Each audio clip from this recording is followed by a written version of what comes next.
আসসালামু আলাইকুম ভিউয়ার্স। তো আবার চলে এলাম ছোট্ট একটা ব্লগ ভিডিও নিয়ে, বিডি সাউন্ড ব্লগে আপনাদেরকে স্বাগতম।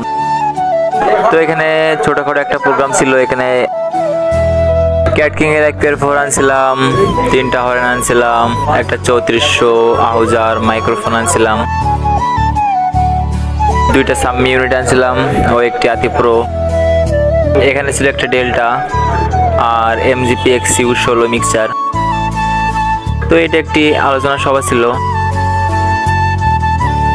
এখানে অনেক লোকজনের ভিড় ছিল, 2500 লোকের আয়োজন ছিল। তো এই চাচাকে অনেক সুন্দর লাগতেছে মনে হয়। যাই হোক, তো খাবারের অনুষ্ঠান শেষ করে এখন আমরা অনুষ্ঠান শেষ পর্যায়ে চলে গেছে। তো মাল গুছায় নিয়ে চলে যাইতেছি। ছোটখাটো একটি সমাপ্ত কাজের চাপে ভিডিওটা করতে পারিনি, তো যতটুকু পারছি ইনশাল্লাহ দেওয়ার চেষ্টা করছি। তো দেখা হচ্ছে পরের ভিডিওতে। ধন্যবাদ।